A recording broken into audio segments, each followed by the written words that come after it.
мага окшогон сокурлар ырдап отурупту. Сиздин жайыңыз менен таанышканыңыз жөнүндө айтып бересизби?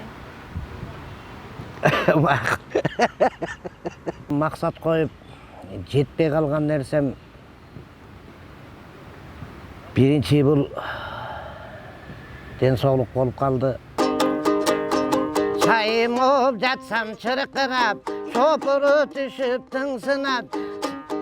Өз барбы дешип жаныңда корусулдап өкө кыйкырат. Кайзадан болот күнөөлө, каректи койсоң кулпулап.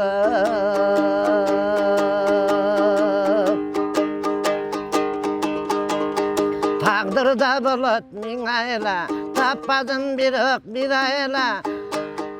Жакшылык бере көргүн деп жалбарам күндө Кудайга.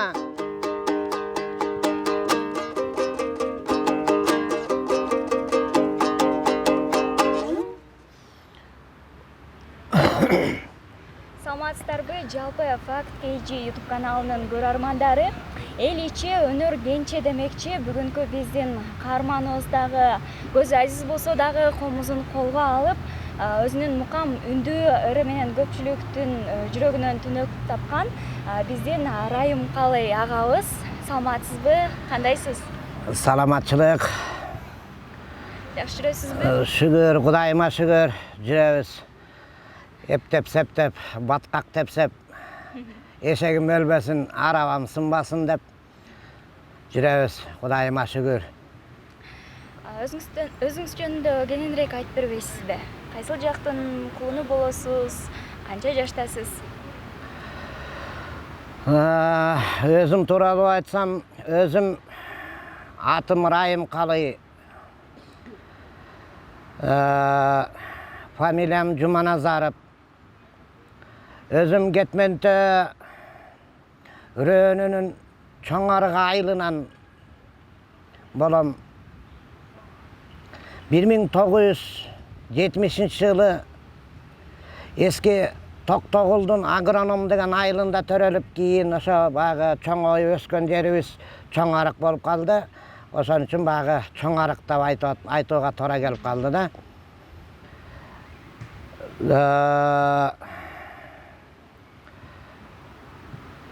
Өзүм азыр 51 жашка чукулдап калдым.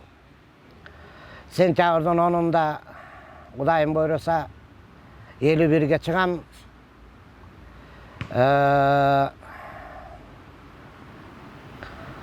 Көзүмдүн көрбөй калганы бул мен билишимче тубаса эле болуш керек. Бирок негизи чоң арык айылында Инглис мектебинде 77 жылдан 79 жылга чейин кадимки эле көстүүлөрдүн мектебинде окугам. Андан кийин багы көз начарлап кеткенине байланыштуу ал кезде багы Фрунзе шаары болчу.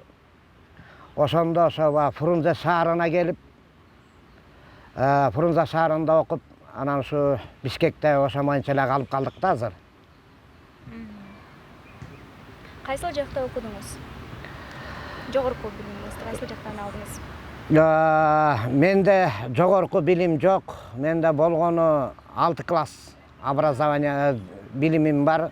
Бул комусту деле, комусту көрүп ойлонуп атсаңыздар керек. Кызык болуп атат. Кантип үйрөнүп калдыңыз? Комусту деле бу жогорку билимде деле окуган эмесмин. Ал кезде багы 87-жылы мектепти бүтүп келип, Ташкентский, азыр Ташкентский Исановада сокурлардын ишканасы бар. Ошол жерде 87-ден 93-жылга чейин иштеп, ошол жерде багы комуз чертип, кадимки багы атага чыккан Ибрай Туманов атабыздын небереси Сулайманов Кеңеш деген аксакал иштеп багы комуз ансамблин алып барчу экен. Ошол кезде алып барчу, анан ошол аксакалга жолугуп анан комузду ошол аксакалдан үйрөнүп калдык да. Ал жакта ким болуп иштедиңиз? Ал жакта менин баягы кызматым көп да. Мен баягы плитканын кадимки жанагы переключательдерин биринчи, экинчи, үчүнчү, төртүнчү деген баягы скоростарын жасап иш кылдым. Обогреватель жасадым. Ал жерден масло фильтр жасадык. Ал жерде аябай эле баягы жумуштар кенен болчу ал кезде. Кадимкидей эле баягы илгерки пивалардын буратино жанагы лимонад ошолордун пробкаларын жасадык. Арактын пробкаларын жасадык. Крышкаларды жасадык. Жанагы консервировать эткен кадимкидей эле баягы ак сары крышкаларды ошо биздин ишканадан чыгарчу. Сиздин ошол убакытта эле көзүңүз азиз болуп калганда, анан кантип иштедиңиз колдор менен сезесиздерби? Ал кезде баягы бул берген сурооңор дагы жакшы суроо болду абдан. Бул ал жерде мен ал кезде жарык көрчүмүн. Кадимки эле баягы топ ойноп, ал кезде бала кезим болчу 17 жашта. Топ деле ойночумун, чүкө деле ойночумун. Ал кезде баягы жарык көрүп, мындай баягы өзүмдүн жолумду көрүп базалчумун да. Анан баягы эки көзү көрбөгөн дөр дагы бар болчу, алар деле ошо баягы мен кылган жумушту алар деле кылчу. Мен баягы башында барганда ал баягы кыйналат бирке баягы топко кошулуш керек. Анан баягы жасаган нерсесин үйрөнүш керек. Анан баягы бизге окшогон баягы мурун иштеп неметип калган адамдар баягы базып барып анан көрсөтүп беришет. Мындай кылып жасайсың, мындай кылып жасайсың деп баягы көрсөтүп, үйрөтүп неме кылып беришет, жардам беришет. Баягы ошондуктан баягы УПП деп ошон үчүн аталганда баягы муну чечмелесек учебно-производственное предприятие дейт.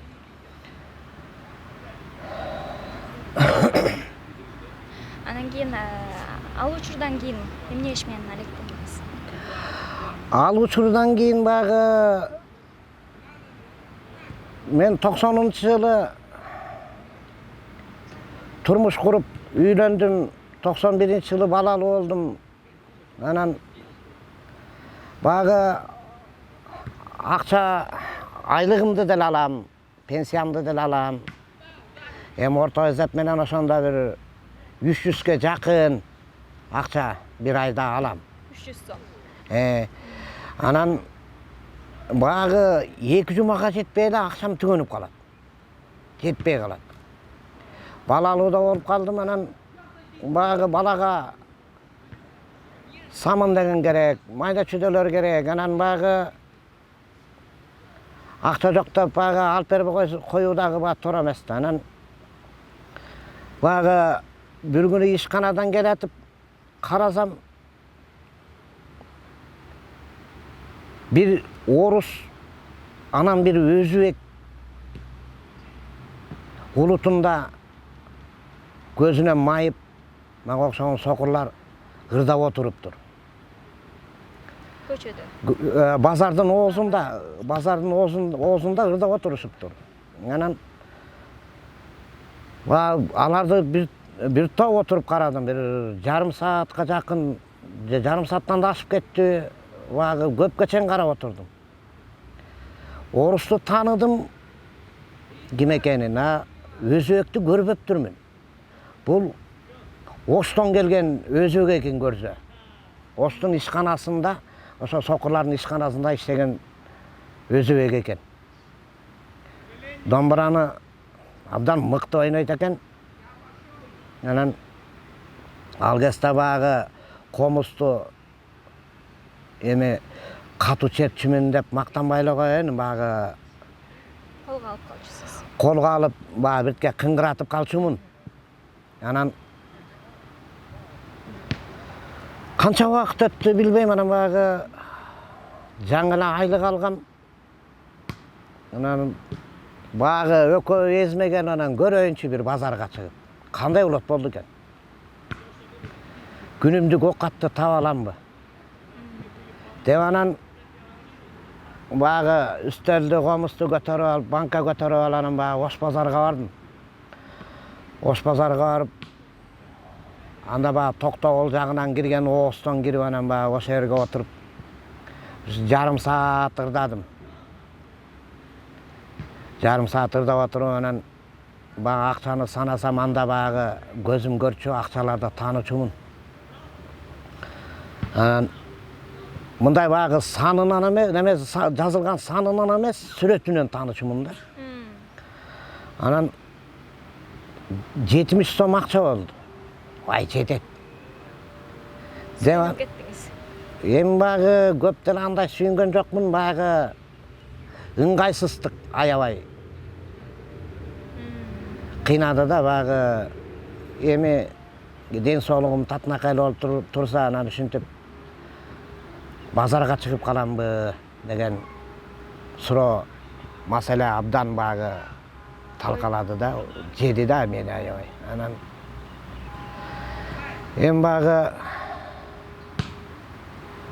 кыйналып атканда айла жок экен, ошо багы жок дегенде күнүмдүк окатты таап неме кылбаса болбой калып, анан ошондон анан базарга чыгып калдым да. Комусту деле ошол багы базар такшалыпты да, анткени багы чала чертип, багы чала ырдап отурсаң, багы эл деле көңүл бурбайт да. Ошондуктан багы эми 1 саат, 2 саат, 3 саат ушундай багы отуруп ырдап жүрүп анан багы комус менен отуруп такшалып калгандагым азыр ошондон болду да. Сиздин жайыңыз менен таанышканыңыз жөнүндө айтып беребизби?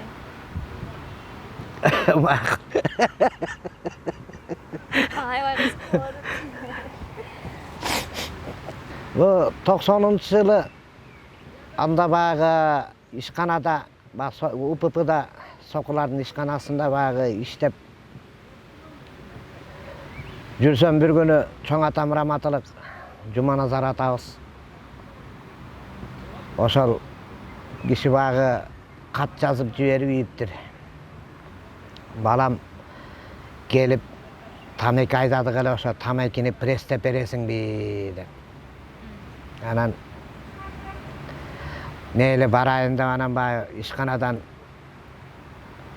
багы отпуск без содержания алып, анан багы 10 чакты күнгө анан Токтогулга бардым. Токтогулга барып анан багы жүрсөм, айтып калды балам, мен 80ге чыктым. Жыл сайын багы оордогондон оордоп баратат. Мен кокус көзүм өтүп кетсе, сени эч ким карабайт. Үйлөнүп ал. Чөнтөгүмдө 5-10 сомум барында, үйлөнүп ал деп калды. Анан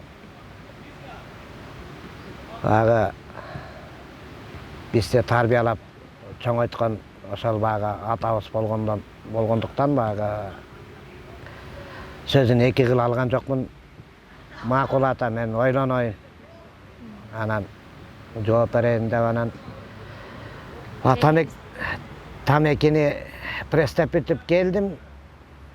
Фрунзеге келип, Фрунзеден багы өзүмүн жашаган общитке келдим. Анан общитке келип үйдөн да майда чүйдө алып келдим эле. Анан мынтип карасам эле багы жаныбыздагы орустар, кошуналарым орустар болчу. Менден улуу кишилер эле болчу, аябай эле улуулар болчу.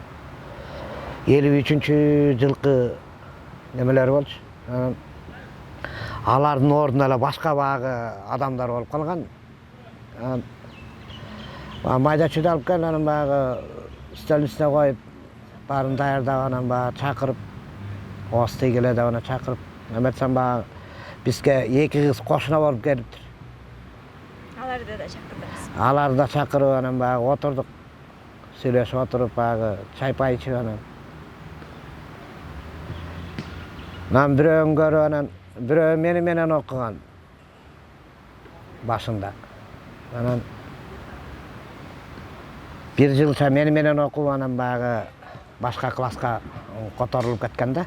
Анан бир дагы жанында бирөө бар экен, аны тааный алган жокмун. Ал баягы ошол эле бизди мектепте окуптур, болгондо баягы аябай эле ылдый класста окуптур да. Анан алар менен таанышып, анан сүйлөшүп отуруп, баягы атамдын айткан сөзү баягы эсиме келип, анан үйгө телеграмма жазып анан жибердим. Макул, үйлөнө турган болдум, 25-декабрда алып барам деп баягы жибердим. 25-декабрда анан баягы кыргызчылык менен ала качып бардым. Сүйлөшкөн деле жокпуз. Баягы кыз жигит болуп ала качып барып отургузуп, анан ошондон 20-жылга чейин чогуу жашадык. Унчукпай эле отуруп калды. Эми баягы унчукпай эле отуруп калбайт го, эми баягы кыз шайын шөкөтүн көрсөтөт да. Кетем деп, отурбайм деди. Отурду. Сиздин көзүңүз ошо тубаса өтпаспанан балдарыңыз, алардын көздөрү кандай? Балдарымдын 2 кызымдын көзү көрөт. Өзү 5 балам бар, 2 уулум бар, 3 кызым бар. Анан 3 кызымдан 1 кызым көрбөйт, 2 кызым көрөт. Эми баягы такыр көрбөйт дегенден арымын, мындай баягы өзүнүн жолун баягы көрүп базалат да. 2 уулум деле ошондой баягы анча-мынча баягы жарык көрөт, өзүнүн жолун таап базалат да. 2 кызым болсо, алар таптаза. Алар баягы таза көрөт. Учурда өзүңүз эмне менен алектенип атасыз? Базарга чыгып атасызбы дагы? Эми учурда азыр дагы эле ошо баягы күнүмдүк окат деп баягы базарда элебиз. Базарда баягы өз алдыңча басып жүрсөң, жакшы суроо бердиңиз. Бул кээ бир кези баягы ойлойт, көзү көрөт деп ойлойт. Бул калп эле көзүн жумуп алган. Калп эле баягы кайыр сурап ушинтип базарда жүрөт деп келет. Эми баягы бир үйдүн жарыгы бир үйгө тийбейт дегендей, баягы көзүн жумуруп турганы менен баягы ичинде кандай бар, аны кандай ичи, көздүн ичи барбы, көз жокпу дегендей эле баягы түшүнүктө баягы аны билбейт.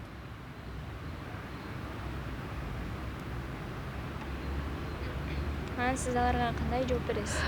Эми кээ бир кезде баягы сүзүп кетип айтат. Көзүң көрбөйбү дейт да. Анан баягы ал сөзгө баягы кулак бышып калгандыктан бир көзүңдү берсең, көзүң көрүп калат деп келем тамашалап. Эми ошол базарга чыкканда күнүнө орточо эсеп менен канча каражат табасыз? Эми мактанганда 1000 сом, 700, 800, 600. Кес-кесте баягы таппай да каласың. Азыркы момундай ысыкта мисалы баягы көлгө кетип калды. Азыр баягы андай деле таппайсың, бир 200, 300 тапсаң керек да. Жашооңузда андай жетпей калган, бир аябайсыз кызыгып, кыялданып, максат коюп, анан жетпей калган нерсеңиз барбы? Азыр баягы максат коюп жетпей калган нерсем биринчи бул ден соолук болуп калды. Андан кийинки эле маселем баягы тагдырыбыз тайкы экен. Антип баягы жалгыз бой турмуш куруп, азыр багы жалгыз батирде азыр жалгыз жашап жүрөм. Үй бүлөм менен ажырашып 2 жылдай болоюн деп калды. Мурунку алган үйлөрүмдөн багы балдардан талашкандан тартынып, ал багы менин милдетим болгондуктан багы үйдү талашкан жокмун. Балдарга негизи мен багы үй алып беришим керек болчу. Ошондуктан багы азыр багы үйгө жетпей абдан кыйналып турган кезимде. Үй бүлөңүздөр менен эмне себептен ажырашып кеттиңиздер? Үй бүлөм менен ажырашканымдын себебине мен өзүм деле багы жакшы түшүнө алган жокмун да. Себеп дегенде багы 92-91 жылдан бери эле багы ошо базарда комуз чертип, ырдап акча таап келем. Балдардын багы курсагын бүтөп, кийим кечесин бүтөп, колуман келишинче багы тарбиямды бердим. Бу келинчегим же багы таап келген акчага көптү,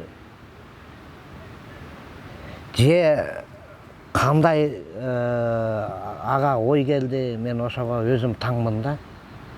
Айткан жокпу? Бир гана айтканы, мен сени менен жашабайм эле деп койду да. Жубайыңыздын көзү көрөт, Жок, көзү көрбөйт. Анча-мынча багы жарык көрүп, мындай тааныган багы өзү жашаган жерди тегеректе багы басып жүрө алат. А шаар ичине мындай багы болжолу жок да. Мындай өзү жалгыз баса албайт. Мындай жолун көрөт, бирок болжолу жок, баса албайт да. А балдарыңызчы? Балдарым бар эле. Уулум үйлөнүп, өзүнчө турмуш куруп калды.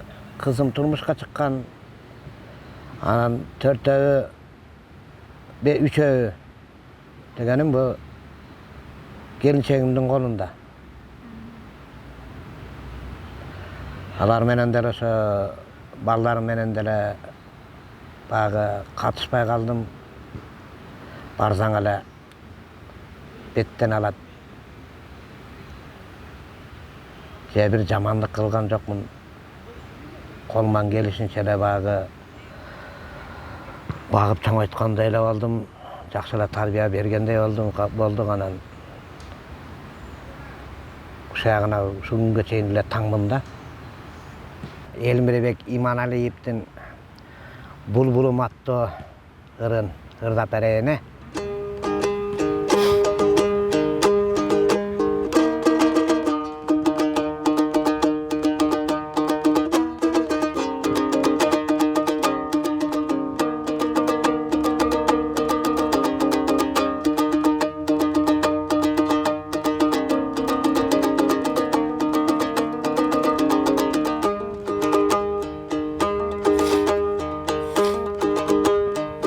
Geçti haratanda bozdop sayırıp,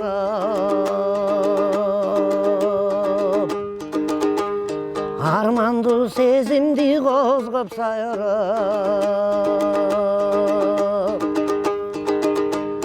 Bir bulbul bulup gelet günde biz yürüçün alma baktı. Bozdop sayırıp, Albaktan adaşıp düğüm kalagan,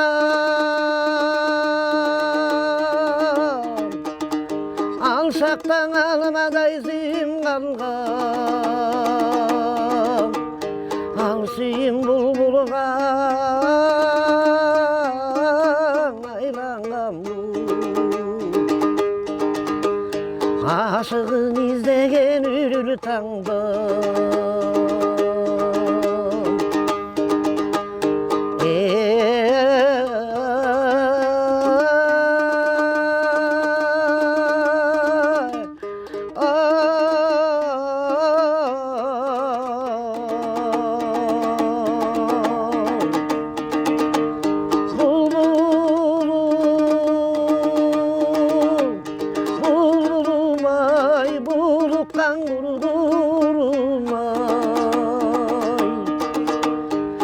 кечтен үнүң баспай, булуктуң неге мынчай, булбулум булбулум ой.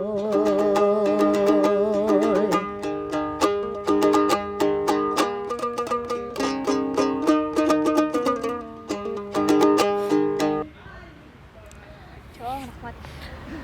Андан кийинки сурообуз ошол алдыда кандай максаттарыңыз бар, эмнени ишке ашырсам деп жүрөсүз? Азыркы биринчи маселем эле ошо баягы жана айтып кеткендей эптеп-септеп баягы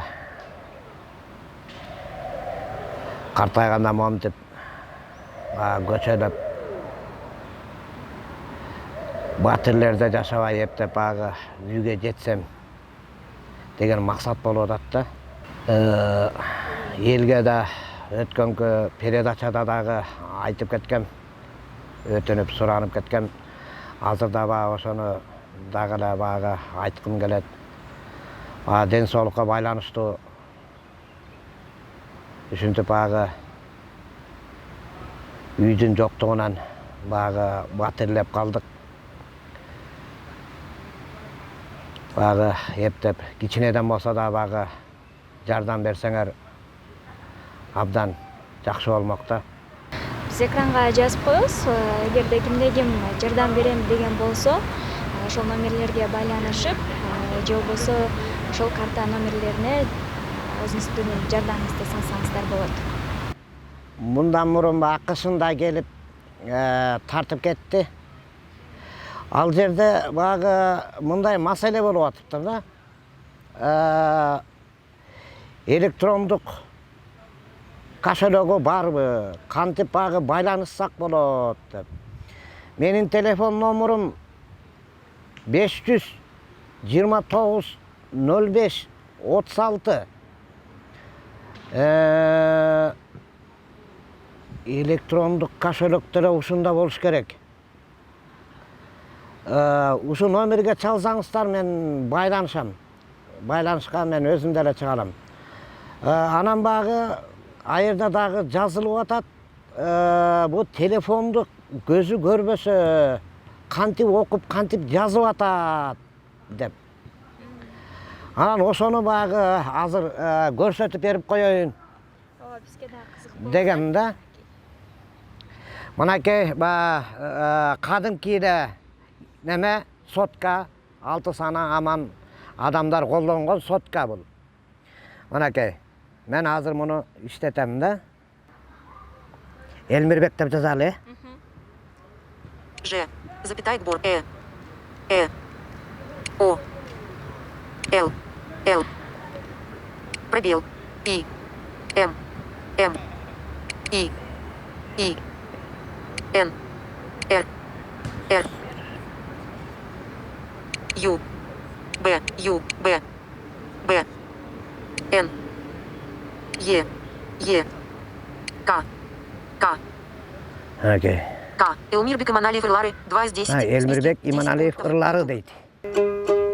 Азыр кадимки эле Асанкалы Керимбаев акебиздин мендеги махабат аттуу ырын аткарып берейин.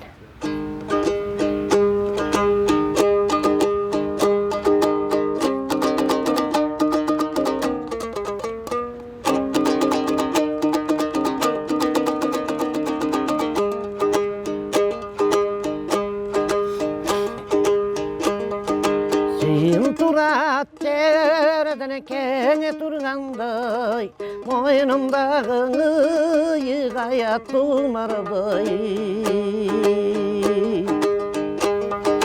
Бөкүрөккө сыймык толуп караймын, көп кыйналып жакшы дири кургандай. Эй, көп кыйналып жакшы дири кургандай.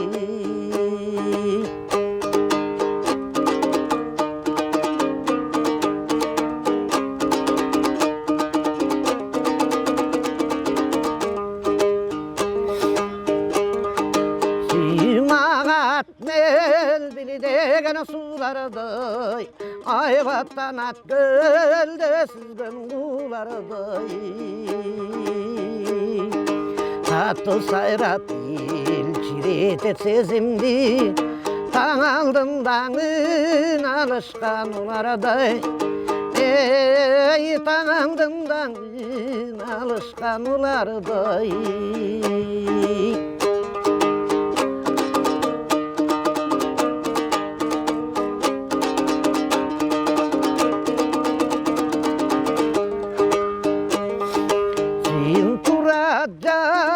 Gülünde toluksup, bulbul sayrap bultak sayın konuşup. Kıştın kuru çıkıp, kürüktün al geçse, unutmayım ana kanday günde joluktuk. Ey unutmayım ana kanday günde joluktuk.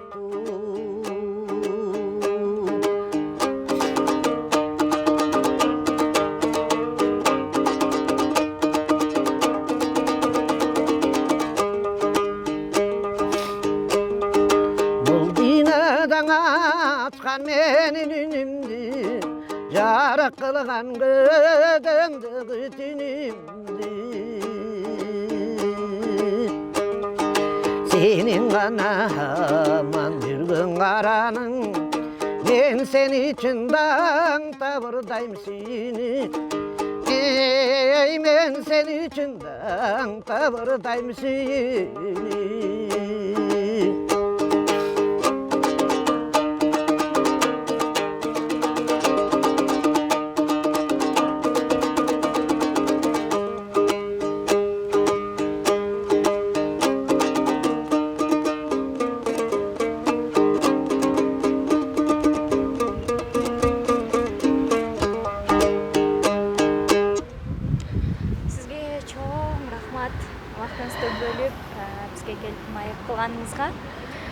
Буюрса алдыда үйлүү болуп, үйүңүздү куттуктап барган күн жакындай берсин. Айтканыңыз келсин. Силерге дагы чоң рахмат.